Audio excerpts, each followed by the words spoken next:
Eyes heaven into the depths of hell. In the name of our Lord Jesus Christ.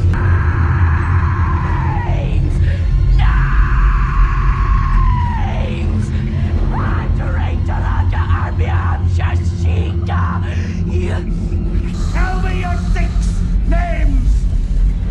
We are the ones who dwell beneath Shoshohen, Betokai, Abitabit in Rome, Saparothin in Udai,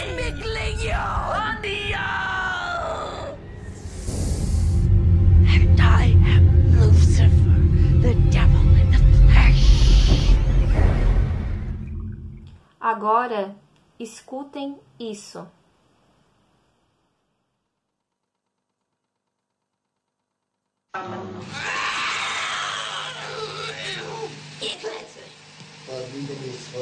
Nein, je kletsen. Van hem arm je kletsen. Oh, zo'n jaan heb je daar niet. Oh, een schiaan niet. Oh. Sind wir schon 3? Ah, wie. Was ist so eine Schneide? Kind Gottes. Ich hab ein Maul erschlagen.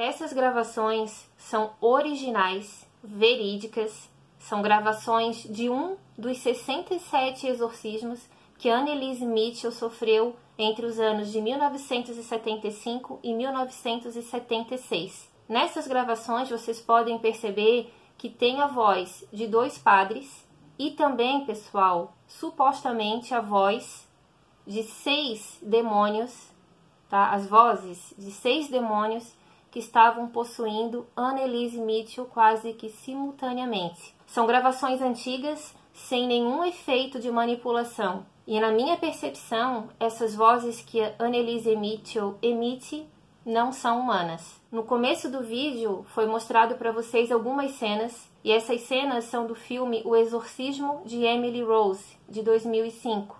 Esse filme foi baseado na triste e controversa história de Anneliese Mitchell, uma jovem alemã que morreu aos 23 anos, supostamente vítima de uma possessão demoníaca. E é essa história que nós vamos contar para vocês agora. Eu sou Bruna Oliveira e sejam todos muito bem-vindos ao canal Mistérios do Tempo. Vlad, solta a vinheta.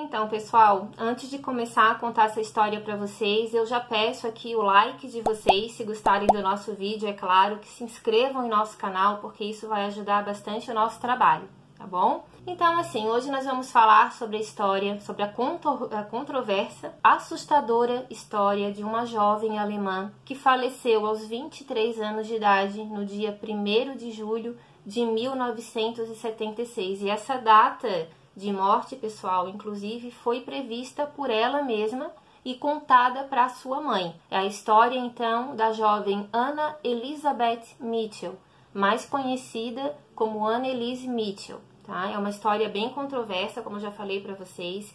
Essa história ela foi para julgamento. Padres que participaram desse exorcismo junto com os pais de Anneliese, eles foram condenados na época, tá, pela morte dela. Então é uma história ali que realmente chocou o mundo todo e a Igreja Católica. Por causa disso, os rituais de exorcismo sofreram alterações por causa desse acontecimento envolvendo a Anneliese. Quando a Anneliese faleceu, pessoal, aos 23 anos de idade, ela estava pesando apenas 30 quilos, tá? E ela sofreu muito, mas muito mesmo antes de morrer.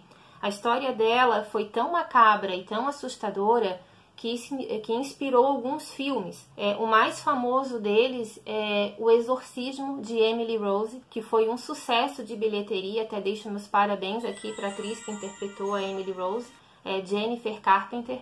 É uma atriz que interpretou praticamente com 0 efeitos especiais, tá? Aqueles contorcionismos, aquelas expressões que ela fez, que eu já mostrei para vocês aqui no começo do vídeo e que nós vamos mostrar também mais alguns trechos aqui no decorrer da história, aquelas feições que ela fazia praticamente não tinha efeito especial. Então, meus parabéns para ela, já sou sua fã, tá bom, Jennifer? Então, assim, pessoal, a Anneliese, ela era uma menina, né, que foi criada ali junto com os pais, Anna Mitchell e Joseph Mitchell, e mais 3 irmãs.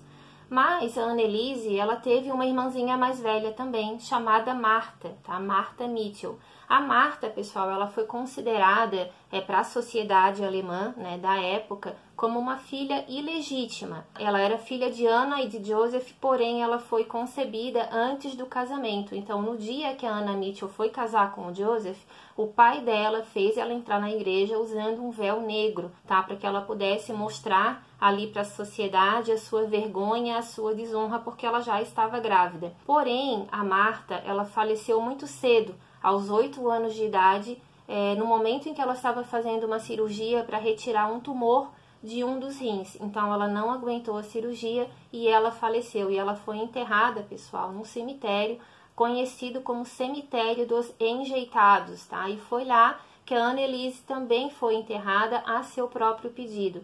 Então, era uma família extremamente católica, tá? Muito rígida. A Anna Mitchell, ela tinha atitudes muito severas, muito rígidas com as filhas, tá? Por causa de toda essa fé inabalável, tá? E que algumas pessoas também consideravam um pouco exagerada. Que a Anneliese e as irmãs, não só pela mãe, mas também pelo pai, que era um ex-soldado, tá? Dizem que eles tinham, então, esse comportamento muito protetor ali com as filhas, mas sempre envolvendo muito a fé. Então, tanto a Anneliese quanto as irmãs, elas viviam praticamente reclusas dentro de casa. Os pais não queriam que elas saíssem, né, de casa, que elas tivessem contato ali com outras pessoas, principalmente meninos. Elas tinham as amizades na escola, tudo, mas eram aquelas amizades que também faziam parte, né, daquelas pessoas que frequentavam a igreja, onde ela ia, aonde tinham mais ou menos ali o mesmo segmento religioso. E a Anneliese, desde muito cedo, parece que ela já tinha uma saúde um pouco fragilizada, referente ali aos pulmões dela. Então, ela também tinha vontade de fazer aulas de dança, tudo isso, tudo foi muito vetado pela família, tá, pessoal? Então, ela já cresceu naquele ambiente ali muito rígido. E como a Ana, a mãe da Anneliese, ela já tinha passado por essas situações ali, usando véu negro, tudo por causa da história da Martha, da filha que ela concebeu, né, antes do casamento, a Anneliese, como ela já tinha aquela educação religiosa muito rígida e era considerada tanto pela família, mas também pelas pessoas que a conheciam como uma jovem muito bondosa, muito doce, tá? Ela se preocupava muito com as outras pessoas.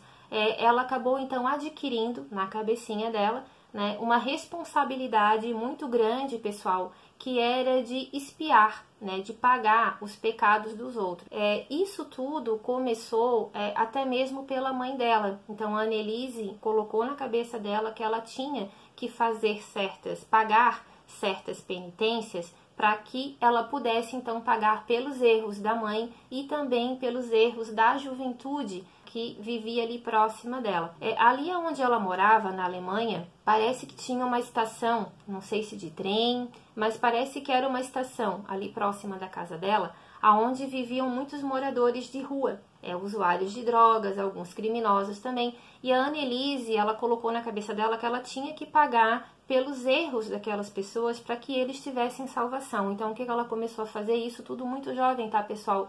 Com cerca ali de mais ou menos 15 para 16 anos. Ela era uma menina muito jovem quando ela assumiu por sua própria vontade, tá? Talvez até mesmo por influência da família, mas ela própria quis fazer esse tipo de penitência. E olha só o que ela fazia. Parece que 2 vezes na semana, no mínimo, ela dormia nua em cima de pedras, né, bem pontiagudas, para que ela pudesse então sofrer aquele flagelo no corpo dela e ela pudesse então pagar por aqueles pecados, né, daquelas pessoas que estavam ali naquela estação e que ela se preocupava bastante com elas. Então, assim, pessoal, a Anneliese ela começou a ter mudanças de comportamento ali com aproximadamente 16 anos. Com essa idade, ela teve a primeira convulsão dela.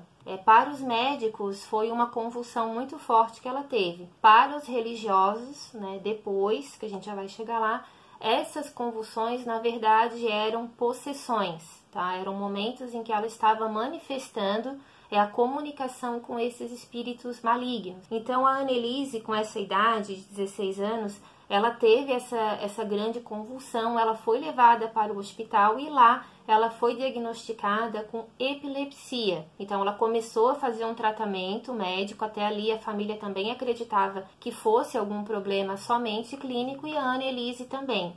Não foi um problema já diagnosticado pela família como algo demoníaco desde o começo, não. Eles fizeram todos os tratamentos possíveis na época, tá? A Anneliese, ela utilizou as drogas mais pesadas que tinha, mais fortes, né, para tratar esse tipo de problema. Então, ela foi tratada inicialmente como epilepsia, tá? Então, os médicos acharam que aquela convulsão que ela teve, porque assim, pessoal, a convulsão que ela teve foi muito forte, ela se bateu muito, ela se machucou, então ela foi hospitalizada e ficou ali por alguns dias. Só que depois disso, a Anneliese, ela começou a ter visões, tá? Que para os médicos, na verdade, eram alucinações. Então, ela começou a ver rostos demoníacos nas janelas, nos espelhos, e ela também começou a apresentar esse tipo de sintomas, digamos assim, também na escola, porque nessa época ela estava cursando ainda o ensino médio, e ela começou então a ver no rosto dos colegas dela figuras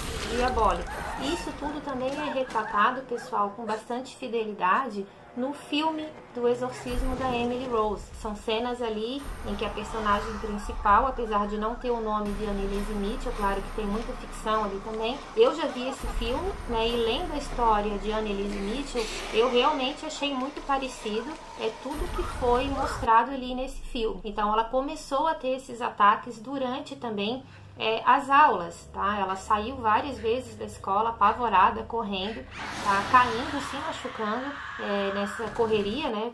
Nessa correria frenética, porque imagina, você vê o que ela viu, né? Realmente não deve ter sido nada bom. Então ela ficava muito assustada com aquilo ali. E teve também um relato, pessoal, de algumas pessoas próximas da Anneliese, que apesar dela não ser uma pessoa ali tão sociável, digamos assim, porque ela era muito tímida também, mas as pessoas que a conheciam bem gostavam bastante dela, porque ela era uma pessoa bem educada, uma pessoa bondosa, tratava todo mundo com muita educação e muito carinho. Começaram a se preocupar com ela, porque viram que o comportamento dela realmente estava mudando a cada dia. Teve um dia na escola, pessoal, que parece que ela ficou em transe por horas. Os professores notaram que ela estava sem piscar já há algum tempo, alguns colegas também perceberam. Parece que eles mexeram nela, fizeram ali o possível para que ela acordasse e ela não acordou, tá? Desse transe. Ela só foi acordar algumas horas depois. Eu não sei se esse colégio dela era interno, mas elas tinham também ali nessa escola os dormitórios. Então, ela foi levada para um desses dormitórios e quando ela acordou, mais tarde, os médicos disseram que ela teve uma espécie de paralisia do sono, porque ela acordou extremamente apavorada. E depois disso, pessoal, ela relatou que ela sentiu uma presença muito forte empurrando ela. Ela estava deitada na cama, essa força parece que subiu em cima dela e ficou pressionando o corpo dela contra o colchão. E que essa força que ela não via, ela tentava lutar, ela tentava se afastar, não conseguia. E que essa força invisível, então, teria tentado estrangular a Anneliese. Isso tudo ela contou. Também é mostrado no filme, tá, pessoal, essa cena. Então, as pessoas mais próximas dela falaram que a partir desse episódio, ela nunca mais foi a mesma pessoa. Então, assim, pessoal, em 1973, a Anneliese, por tudo isso que ela estava vivendo, ela já estava sofrendo de uma grande depressão e ela estava cogitando, então, o suicídio. E olha que para uma pessoa católica tão fervorosa quanto ela era, pensar em suicídio Realmente o medo que essa menina estava passando, o terror, o sofrimento psicológico e físico, né, já estava sendo muito forte para ela. Então, nessa época, em 1973, ela já estava ali sofrendo uma depressão bem forte. Então, a partir dali, ela foi novamente internada, tá? E ali ela começou um novo tratamento. Mas o que aconteceu, pessoal? Esse tratamento, ele não surtia efeito de imediato. Isso começou a chamar a atenção dos médicos, porque eram drogas muito fortes que ela tomava e ela não apresentava melhora, pelo menos não como era para ser, porque esses remédios, por serem muito fortes, na maioria dos pacientes, praticamente minutos depois que ele era injetado, que ele era tomado, ele já começava a fazer efeito, e com ela isso não acontecia. É como se o corpo dela fosse totalmente imune, como se ele rejeitasse a ação daqueles medicamentos. Então, assim, pessoal, a Annelise, ela começou, então, a tomar, né, esses medicamentos. Apesar dela não apresentar melhora imediata, passado algum tempo, ela começou, então, a apresentar uma leve melhora. Ela saiu do hospital e ela, então, ingressou na faculdade de pedagogia, tá? Ela tinha muita vontade de ser professora. Só que, infelizmente, esse sonho dela foi interrompido porque essa calmaria, digamos assim, durou muito pouco, tá? Ela começou a ter essas visões novamente, ela via no rosto dos colegas agora de faculdade, tá? As mesmas feições que ela via no colegial. Então, isso tudo começou a ficar muito agravado e ela começou a ter mudanças de comportamento muito bruscas. De uma pessoa extremamente doce e calma, ela começou a ser uma pessoa totalmente agressiva. Ela chegou ao ponto, pessoal, de agredir os próprios pais, fisicamente. Ela agredia as irmãs e ela também agredia os próprios pais. E uma das mudanças que mais chocou a família, e uma das irmãs que presenciou essa cena, parece que pela primeira vez, foi no momento que a Annelise estava no quarto e ela então começou, pessoal, a comer insetos, tá? Ela começava a comer aranhas, ela comeu baratas, ela comia moscas que ela encontrava pelo chão e parece que um dia ela foi pega comendo, tá? Isso foi falado pela própria mãe dela, que ela foi pega comendo a cabeça de um pássaro que já estava morto. Então você imagina o sofrimento dela e o sofrimento da família por ver aquela menina naquela situação, tá? E as coisas começaram a piorar até que algum tempo depois ela sofreu uma convulsão muito grave e ela foi internada então num sanatório. Nesse sanatório, além dos remédios que ela tomava para epilepsia,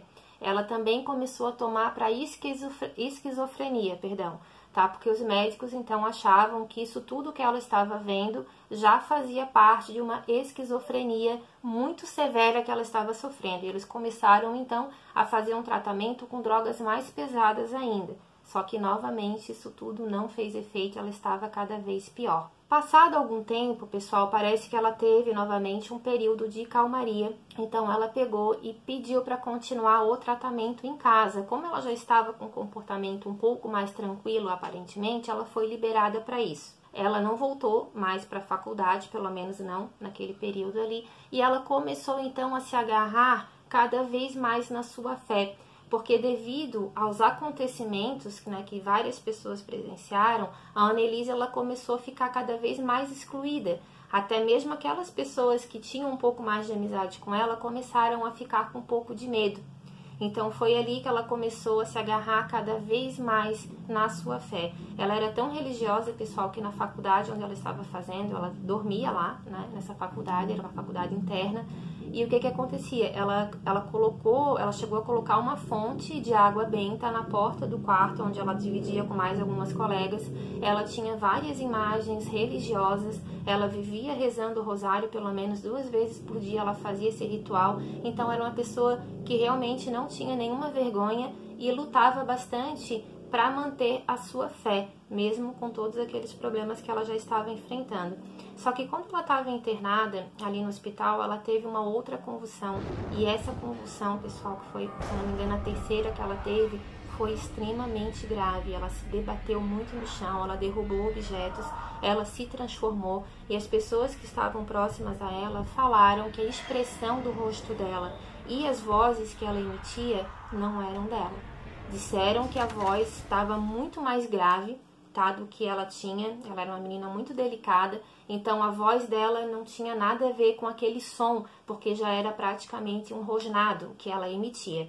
Ela fez mais um tempo esse tratamento ali hospitalizada, ela se internou algumas vezes, até que ela ganhou alta e continuou o tratamento em casa. Só que o que aconteceu? Como ela já estava muito mais devota do que ela era, e no momento das orações era o momento que ela mais identificava, que ela via esses rostos demoníacos, ela começou a desconfiar então que o problema dela não era clínico, e sim que era um problema espiritual. Foi aonde ela chamou os pais para conversar e ela pediu então para que ela fosse exorcizada. Só que nesse período, pessoal, ela também participou de uma peregrinação que um amigo da família parece que organizava todos os anos. O nome dessa peregrinação era de San Damiano. E ela foi junto com a família e esse grupo de amigos. Só que nessa peregrinação, a Annelise ela já demonstrou uma certa repulsa por objetos que ela sempre amou a vida inteira, que eram objetos sagrados. Então, essa pessoa que organizava essa excursão, digamos assim, esse evento, ele começou a perceber que a Annelise não se aproximava mais de crucifixos, que ela não gostava de olhar para nada que fosse sagrado, que ela ficava praticamente isolada do grupo, e que no momento que eles foram dar um copo de água benta para ela tomar, ela se recusou. Essa pessoa então resolveu se aproximar da Annelise e ele disse que ela estava com um cheiro muito forte, um cheiro muito ruim. Eu não sei se as outras pessoas também perceberam ou se foi só essa pessoa que comentou, mas ele disse que o cheiro que ela exalava era o cheiro do inferno. Não foi especificado que cheiro seria esse, mas eu acredito que tenha sido de repente um cheiro de enxofre, porque é o cheiro mais característico, né, de presenças malignas. Isso tudo é comentado, se eu não me engano, até mesmo na Bíblia, tá? Onde é mencionado que esse cheiro de enxofre se apresenta quando algo maligno está por perto.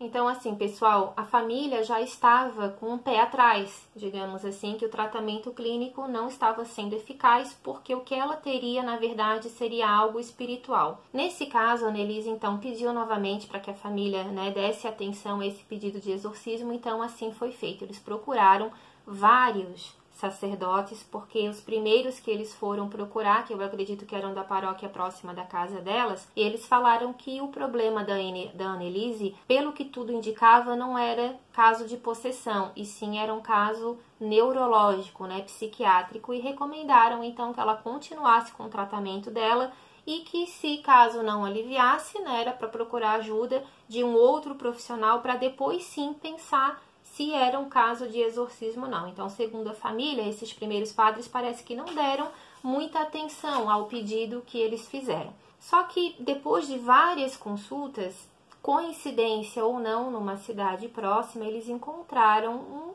sacerdote chamado Ernest Hall, tá? Eu acho que é assim que se pronuncia o nome dele, desculpem se estiver errado. E esse padre, analisando o comportamento da Annelise, ele disse que ele não via nela uma pessoa com problemas de epilepsia, nem de esquizofrenia.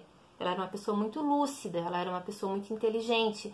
Então, ele não via que o que ela tinha fosse causado por esse tipo de problema. Eu não sei se ela chegou a ter alguma convulsão perto dele ou não, mas ele afirmou que o caso dela não era clínico, que o caso dela realmente era uma possessão demoníaca e que ele iria então levar esse caso ao conhecimento do bispo, porque para que ela sofresse, para que ela passasse, né, por algum processo de exorcismo, ela teria que ter então a autorização de um bispo. Parece que esse padre, o padre Al, ele tentou 2 ou 3 vezes e o pedido tinha sido negado. Só que na terceira ou na quarta vez que ele fez esse pedido para o bispo, apresentando toda essa história da Annelise que continuava e mesmo com os medicamentos não havia melhora, o bispo então finalmente aceitou, tá, pessoal? Então, assim, esse bispo se chamava Joseph Stangl. Esse bispo, ele autorizou então no ano de 1975, tá? O primeiro ritual de exorcismo feito na Annelise foi no dia 24 de setembro de 1975. Ele pediu então para que o padre Alt acompanhasse um outro padre, que seria o padre designado, para fazer esse trabalho, tá? Esse padre, ele era conhecido como Padre Hans, tá? Então, o Padre Alt, ele iria auxiliar o Padre Hans a fazer esse exorcismo, só que ele pediu que esse exorcismo fosse feito com o Rituale Romanum de 1614. É um ritual de exorcismo muito antigo, tá? Utilizado ali desde a era medieval pela Igreja Católica, porém o bispo pediu que eles mantivessem o mais absoluto sigilo, e assim foi feito. Uma vez convencidos de que Anneliese era espiritual, parece que os pais e a própria Anneliese, junto com os padres, não continuaram mais com o tratamento médico. Parece que ela parou de tomar esses remédios, né, por conta própria. Parece que ela não queria mais tomar, porque esses remédios, eles davam efeitos colaterais muito fortes e também não surtiam efeito. Então, parece que a Anneliese, com o apoio da família e com o apoio religioso, teria então acabado de tomar esses remédios e realmente não quis tomar mais nada. Agora, aí entra uma situação um pouquinho controversa, porque nas minhas pesquisas eu li em alguns sites que parece que antes da Anneliese morrer, até poucos dias antes dela falecer, ela estava tomando sim um dos medicamentos que era para os ataques epiléticos. Então, tem algumas pesquisas que falam que ela continuou com esse medicamento, sim, e outras falam que ela interrompeu totalmente. Então, essa informação eu também não tenho certeza, até se alguém souber, por favor, deixem aqui nos comentários. Então, assim, pessoal, a Anneliese, ela enfrentou 67 sessões de exorcismos, de 2 a 3 vezes por semana, com duração mínima de 4 horas. Era algo extremamente desgastante para ela. Ela era muito exigida nesses exorcismos, desde o primeiro, tá? Que ela já estava bem debilitada, porque ela já estava convicta que um demônio, pelo menos um demônio, a estava possuindo. E ela acreditava que esse demônio era Lúcifer. Então, o que ela acreditou? Que caso ela parasse de comer, se ela fizesse jejum, esse espírito, então, a abandonaria pela fraqueza do corpo físico, tá? E assim, parece que ela começou a diminuir cada vez mais as refeições dela, e nos momentos em que ela estava em uma suposta possessão, ela comia então esses insetos e ela bebia, pessoal, da própria urina. Ela já estava tão amedrontada com aquela situação, ela já estava com uma situação já tão fanática nas suas orações, que ela fez em torno, tá? Porque pode ter sido mais, de 600 genuflexões. Genuflexões, para quem não sabe, é naquele movimento, né, que fica ajoelhado e acaba levantando, ajoelha e acaba levantando. E parece que ela fazia tudo isso, pessoal, com uma velocidade muito intensa nos momentos em que ela já estava tendo a sua possessão. Como ela exigiu muito do joelho dela, teve em algum momento que ela fez essas genuflexões, ela rompeu o ligamento dela, tá, do joelho. E nesse momento que ela teve esse rompimento, ela deu um grito muito alto. Ela parece que rasgou toda a roupa dela, ela foi totalmente nua para baixo da mesa da cozinha. Ela começou a uivar como um cão, tá? Parece que ela rosnava com uma voz. A mãe dela disse que muitas pessoas não acreditavam, mas quem presenciou a filha naquele estado viu que não era ela.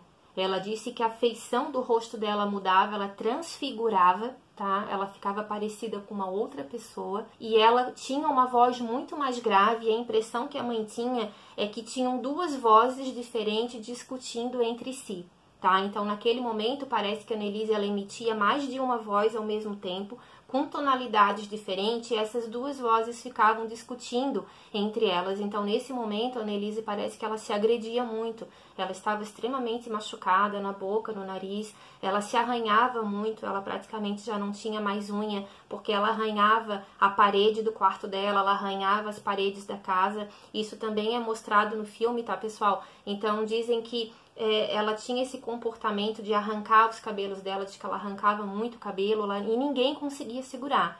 Dizem que ela tinha uma força, ela era uma menina bem magrinha já nessa época, então dizem que as pessoas iam para segurar ela, tanto a mãe quanto o pai, quanto os padres, e eles não conseguiam com facilidade porque ela tinha muita força. Inclusive, num desses exorcismos, ela atacou um padre, tá? Ela parece, não sei se foi um padre ou se foi alguma outra pessoa que acompanhava, porque a Anneliese, ela não tinha permissão para namorar, mas parece que ela tinha um amigo que era muito próximo da família, o nome dele era Peter, tá? E esse amigo, ele era, na verdade, um apaixonado, né? A própria mãe da Anneliese parece que confirmou essa história, ele era extremamente apaixonado por ela, mas infelizmente ele não pôde concretizar esse amor porque ela acabou falecendo, mas parece que ele acompanhou ela, pessoal, desde o início até o fim. Ele foi uma das poucas pessoas que acompanhou, ele ajudava, ele sofria junto com ela vendo isso. Então a gente também tem ali uma história de amor, né, que não foi concretizada, tá?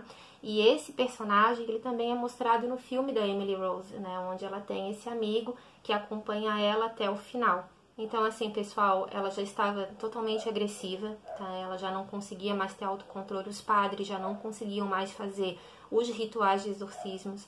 Os próprios padres tinham muita dificuldade em entender o que ela estava falando, porque parece que o que ela falava, pessoal, era muito complicado, porque ela falava em latim, até aí tudo bem, os padres entendiam, mas ela também falava em línguas desconhecidas, tá? Línguas que já são consideradas mortas. Eu acredito que uma dessas línguas seja o aramaico, porque os padres, muitas vezes, isso é perceptível nas gravações, tá? Nessas fitas cassete. Então, ela falava em muitas línguas e, segundo os padres, ela falava como se ela tivesse dentro dela mais de um espírito e que eles muitas vezes brigavam, tá? E eles acabavam ali se ofendendo um contra o outro, eles acabavam discutindo um com o outro. Então eles falaram que era uma coisa que eles nunca tinham visto, eram coisas assim pavorosas. A mãe dela disse que ela viu nesses momentos em que a filha estava sendo exorcizada, ela disse que as mãos dela começaram a abrir sozinhas, os ferimentos começaram a abrir e ela adquiriu chagas, tá? Nas duas mãos. E ela disse que isso tudo aconteceu sem que a Anneliese fizesse nada. Ela que se cortou. Ela disse que não, que no momento de uma das possessões em que ela estava com as mãos viradas para frente, porque ela se entortava toda, tá, pessoal? Disse que era uma coisa horrível. Que ela ficava muito rígida, que ela endurecia muito o corpo dela e que ela conseguia torcer as suas articulações de uma forma inimaginável.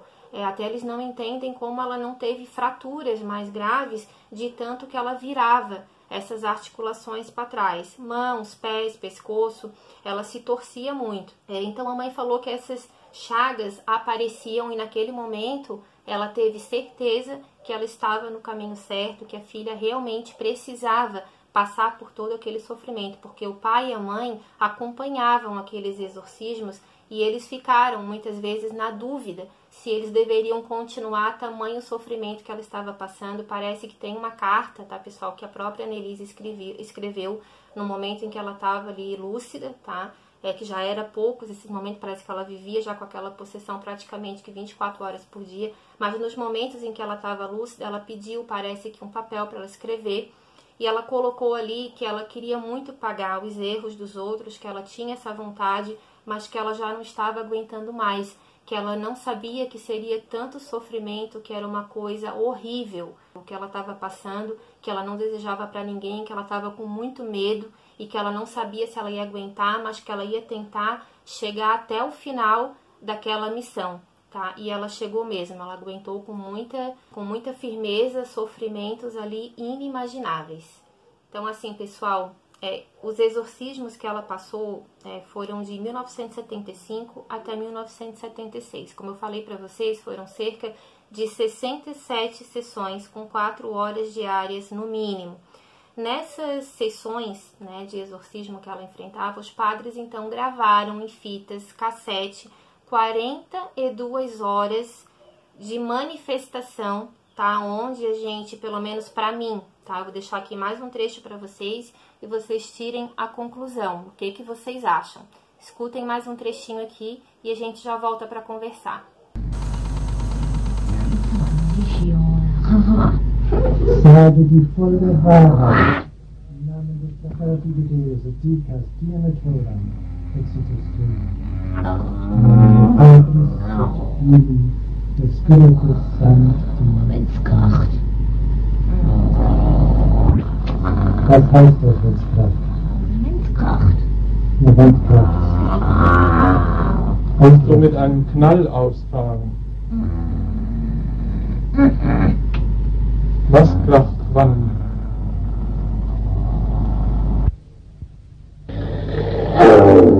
Im Namen der Gottesmutter und Fatima sagt Tag und Stunde, wann du ausführst.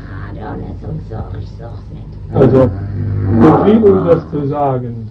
Du hast ja die Macht, dem anders zu sagen. Oh, der will nicht herunter. Hast du keine Macht dazu? Hilft ja nicht. Tut ja weiter nach, gell? Sehr schön bei euch, ne? Ich kann einander folgen. Lucifer hast du mir das nicht zu sagen. Jawohl. Was hast du dem zu sagen? Dann sag ihm, dass Aber es gibt kein Gehorsam. Verbiet. Es gibt nur da oben. bei euch gibt es auch keine Demut. Nein. Bei euch gibt es nur Stolz. Bei euch gibt es nur Stolz. Bei euch gibt es keine Liebe. Nein, nur Hass.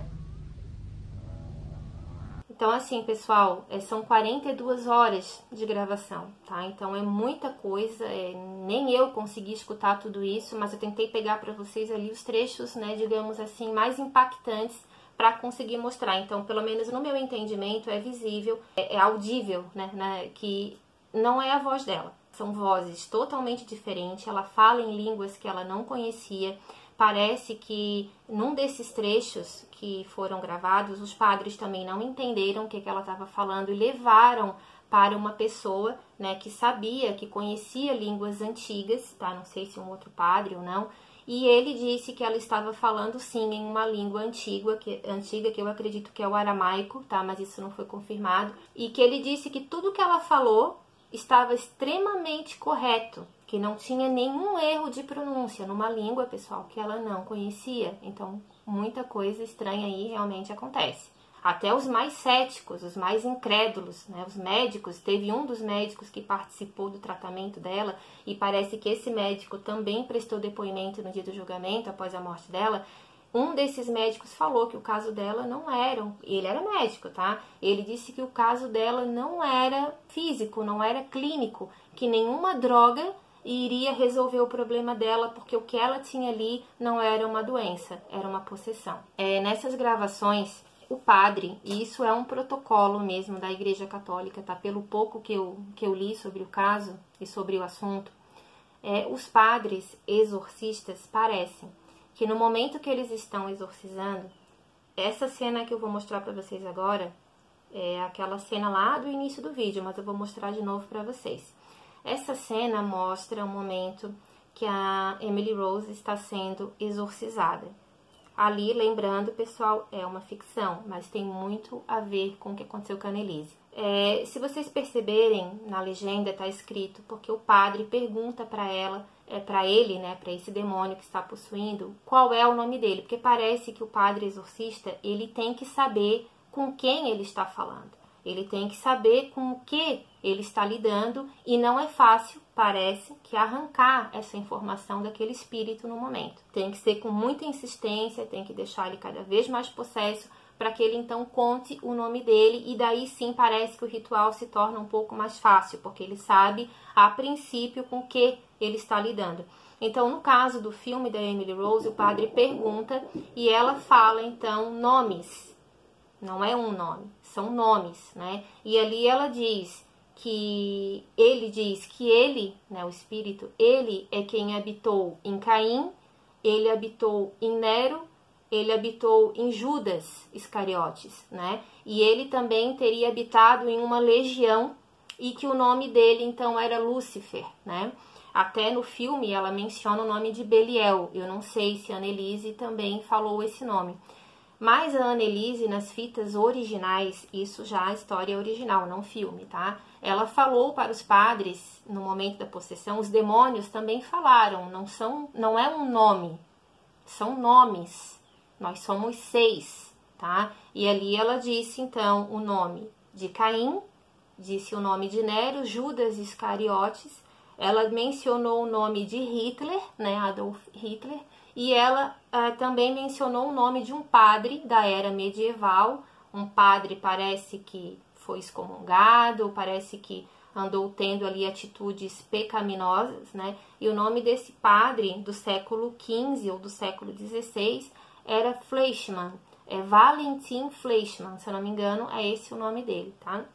Então ela mencionou, isso tá gravado nas fitas cassete, tá? Aonde ela, com vozes totalmente alteradas, vozes diferentes, tá? Ela mencionou que então ela estava, que não era um demônio, e sim vários demônios, tá? Agora, eu não sei se ela quis dizer que Lúcifer habitou neles também, fazendo com que eles cometessem as atrocidades que cometeram, ou se eles, né, foram apenas influenciados, mas que também eram espíritos individuais ali. Então, isso fiquei um pouco na dúvida, porque no filme é falado que ele é Lúcifer e que habitou, né, naquelas pessoas. E já nas gravações da Anneliese, eu não sei se foi exatamente assim que ela quis dizer, mas ela disse que eram 6 demônios. E ali, então, os padres começaram a se dirigir diretamente para esses demônios. Parece que o que mais se comunicava era o espírito de Judas Iscariotes, tá? Aonde ele falava que o local onde ele estava era literalmente um inferno, tá? E que a humanidade precisaria ter mais fé, que a fé era a arma necessária para combater o mal, mas que a humanidade não tinha essa capacidade de entendimento ainda. Tell me your name, wicked one. In the highest heaven, into the depths of hell, in the name of our Lord Jesus Christ. Give me your name, demon! Names! Mandarata Arbiam Shashika! Tell me your 6 names! We are the ones who dwell within. You shushahin, Batokai, Queen Habitavid in Roni, Tesa Parothin in Yuda, Miglio, Anablio. And I am Lucifer, the devil in the flesh. Então, assim, pessoal, em um dos últimos exorcismos foi aonde os padres conseguiram arrancar essa informação, que eram 6 demônios. E nesse momento parece que ela já estava, assim, numa agressividade, numa força física descomunal. Ela já estava amarrada, tá? Parece que ela conseguiu se soltar, ela agrediu o pai, tá? Ela agrediu o padre. Ela arranhava as paredes, ela já não tinha praticamente mais nenhuma unha, de tanto que ela se arranhava, que ela puxava o cabelo e que ela acabava arranhando ali a parede ao ponto de arrancar ali lascas da parede. Então era uma coisa assim muito brutal de ver ela fazendo aquilo com ela mesma. Então os padres começaram a ter então a intenção ali de tentar segurar ela de alguma forma, porque ela não deixava, ela se debatia muito, ela quebrava tudo que ela encontrava. Então, como as cordas já não eram suficientes, eles decidiram acorrentar, para você ver a força que ela tinha, porque para uma corda bem amarrada não conseguia mais fazer efeito para ela, parece que ela arrebentava mesmo boa parte ali dessas cordas que prendiam ela pelos pulsos, tá, pessoal? Então, eles começaram a acorrentar. E eles disseram que nesses últimos exorcismos que ela passou, ela precisou ser acorrentada. Ela foi amarrada na cadeira, acorrentada, e mesmo com aquelas correntes tão apertadas, ela conseguiu virar de cabeça para baixo, tá? Então, os padres viram que ali era algo realmente muito demoníaco, que eles não estavam mais conseguindo controlar e já estavam ali com um desgaste físico muito grande, mas mesmo assim eles não desistiram dela, Então, assim, pessoal, nessa época a Annelise, ela já estava pesando praticamente 30 quilos, ela já estava praticamente ali sem nenhum nutriente no corpo, ela já estava num estado de semi-inanição. Esses exorcismos, eles duraram 10 meses. 10 meses. E teve um momento que a Annelise disse que ela sonhou com Nossa Senhora, que ela teria dito que aquele sofrimento poderia acabar, se ela quisesse, ela já poderia ir para o paraíso, mas que ela não teria cumprido ainda a missão dela, mas que já estava suficiente, porque o sofrimento realmente era muito grande. Mas ela teria então escolhido voltar, continuar, né, com aquela situação pavorosa, para que ela pudesse assim ajudar outras pessoas. Isso tudo ela contou para a mãe e para os padres, tá, pessoal? Só que teve, passado parece que 1 ou 2 semanas, isso no mês de junho, tá? Maio para junho, na verdade, ela teria dito para a mãe que ela teve um outro sonho e que nesse sonho foi revelado para ela que ela teria então o seu tão merecido descanso no dia 1º de julho de 1976, ela então iria morrer. À meia-noite em ponto do dia 1º de julho de 1976, ela morreu dormindo. Assim que a família percebeu que ela já estava morta, os padres também já estavam ali, os padres falaram que horas antes dela falecer, ela tinha sido libertada daqueles 6 demônios. Mas o corpo dela, infelizmente, já não aguentou mais, e isso ela já tinha previsto 1 mês e meio antes, tá? Que ela morreria naquele dia. Mas a família então chamou a polícia, eles já foram direto para a delegacia, tá? Já abriram então ali um processo em cima dos pais e dos padres também, porque os médicos já caíram em cima, né? A promotoria pública já caiu em cima, dizendo que se ela tivesse sido alimentada por sonda 1 semana antes dela morrer, que ela teria sido salva, porque ela já estava praticamente sem nenhum nutriente, ela estava muito desidratada e ela estava também com pneumonia. Ela morreu, parece que depois de ter enfrentado uma febre muito alta e que não cedia aos medicamentos.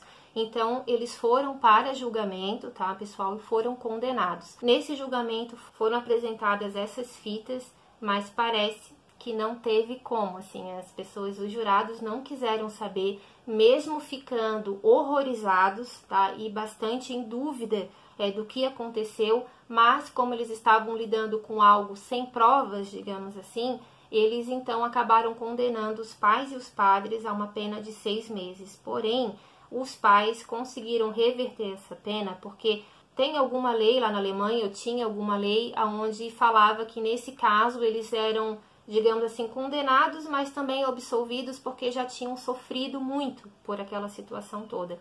E os padres precisaram então pagar uma fiança para ter uma liberdade condicional, e a igreja então parece que fez todo esse papel jurídico ali, pagando esses advogados. Algum tempo depois, pessoal, uma freira teve uma visão da Annelise. Ela disse que ela teve uma visão, não foi nenhum sonho, que o corpo da Annelise estaria intacto, que ele não havia sofrido nenhum estado, que ele não estava, né, em estado de decomposição. Então essa informação chegou até os padres que fizeram o exorcismo e também na família, e a família então pediu para que o corpo da Annelise fosse transferido do cemitério que ela estava, lá ao lado da Marta, no cemitério dos Enjeitados, porque esse era um pedido dela. Então a família usou isso como pretexto para não pedir claramente uma exumação. Então eles disseram que eles queriam transferir o corpo da filha para um outro cemitério, tá, pessoal? Mas na verdade era para ser feita uma exumação. Eu não sei por que a família não teve autorização para acompanhar esse translado. Nem a família e nem os padres. Por quê? Não sei, tá? Mas parece que as testemunhas que estavam ali junto com os médicos e outras pessoas que conseguiram achar um cantinho ali para espiar a situação, que nessa época já era o maior bafafá lá na Alemanha, né? Eles começaram então a observar de longe, e eles disseram que no momento que eles transferiram a Annelise de um caixão para o outro, que eles pegaram ela pelos 2 braços e pelas 2 pernas. E se o corpo dela, pessoal, estivesse com um estado de decomposição muito agravado, isso não seria possível, porque poderia acabar, então, partindo, né, o que sobrou ali do corpo dela. Então, isso tudo gerou mais especulação, porque os médicos legistas que acompanharam falaram que não, que ela estava totalmente decomposta e que aquela história que, né, poderia ter acontecido algo para santificar a Annelise, porque isso seria um sinal de santificação, pelo menos, né, mais à frente, provavelmente, eles iriam pedir uma canonização, algo parecido, os médicos falaram que não, que ela não estava conservada, muito pelo contrário. Agora, testemunhas falaram que a história não foi bem assim, que ela estava sim conservada, tanto é que eles pegaram ela pelos 2 braços e pelas 2 pernas. Por que que isso foi abafado, gente? A gente não sabe. Se realmente ela estava conservada ou não, a gente nunca vai saber. Agora, que essa dúvida, que a atitude dos médicos e das autoridades deixaram ali uma pulga misteriosa atrás da orelha da família e da população, com certeza isso deixou. Então, assim, pessoal, uma outra situação também, que eu não tenho certeza se isso aconteceu, mas eu acredito que sim. Eu pesquisei em alguns sites que teve um incêndio na casa da Annelise, onde a senhora Anna Mitchell, eu não sei se ela é viva ainda hoje, tá, pessoal? Procurei bastante informação sobre ela, mas a única e última informação que eu vi dela foi no ano de 2008, aonde ela já estaria com 85 anos, então não sei se ela ainda está viva, mas na reportagem que eu li, ela disse que ela continuava ainda morando na casa, que da janela do quarto dela ela conseguia olhar o cemitério onde estava enterrada a Annelise, que ela conseguia ver a cruz da filha dela e ela não iria sair dali. Nessa época ela já era viúva há muitos anos, parece que há mais de 15 anos que o Sr. Joseph já havia morrido, e nisso ela morava sozinha naquela casa. Ela fez essa entrevista e ela disse que as outras filhas dela, as outras 3, praticamente a abandonaram, tá? Mas ela continuava naquela mesma casa. Ela disse que ela não tinha medo, que ela sentia bastante saudade da filha, sim, mas que a casa hoje havia guardado lembranças tristes, mas que nenhum evento sobrenatural depois da morte dela havia acontecido ali novamente. Ela disse que ela não assistiu ao filme Exorcismo de Emily Rose, ela não explicou o motivo, mas ela disse que ela não iria assistir, não criticou, mas também não falou mais nada sobre o assunto. Até a pessoa que fez a reportagem para ela disse que ela era uma senhora com feições muito suaves, mas que quando era falado na Annelise, ela endurecia muito as feições, e ela dizia que as pessoas haviam culpado ela pela morte da filha, mas que ela e os padres e o restante da família e testemunhas viram no que a filha se transformava, porque ela disse que a Annelise era uma criatura extremamente doce, delicada, mas que ela ficava irreconhecível nos momentos em que ela estava com possessão. Ela disse que não era filha dela e que a filha dela passou por aquilo ali para ajudar outras pessoas e que ela sabia que ela tinha feito a coisa certa. Ela tentou, tá, pessoal? De várias formas possíveis o tratamento médico, mas nada surtia efeito. Um dos médicos que atendeu a Annelise no sanatório falou isso também. Ele foi em julgamento, ele disse isso, mas isso também não teve peso, porque um dos outros médicos falou que se tivessem colocado uma sonda nela, que ela teria sobrevivido. Tá? Eu vou comentar porque eu li, mas eu não sei se essa história é real. Olhando as fotos da casa da dona Anna Mitchell, eu percebi que uma das fotos mais recentes tinha uma lona de um incêndio que aconteceu no mês de junho de 2013. E olha só, pessoal, coincidência ou não, o número da casa da Annelise era número 6. O mês de junho é o mês 6. Somando 2013, dá 6. 666. Para muitos era um sinal que aquela casa estava amaldiçoada, tá? Porque o 666, para quem não sabe, é considerado o número da besta, tá? Coincidência ou não, formou exatamente esse número. Então, assim, pessoal, é uma história bem controversa. Tem pessoas que falam que a família foi negligente, tem pessoas que falam que não, que ela realmente foi possuída por um demônio, por vários demônios. E eu deixo aqui, então, essa pergunta para vocês. O que vocês acham?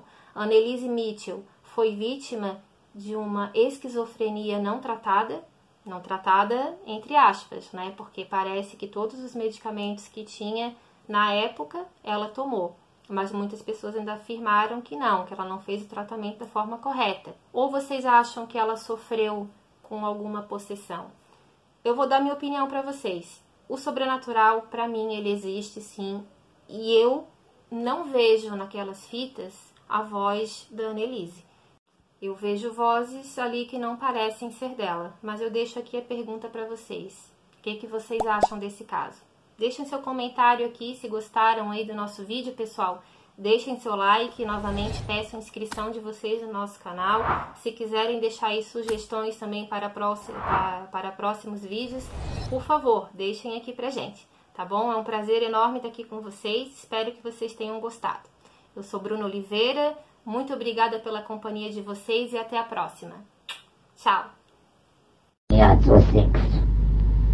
Im Namen des dreifaltigen Gottes, des Vaters und des Sohnes und des Heiligen Geistes. Und allerseligsten Jungfrau Maria, sag mir, wann wirst du ausfahren?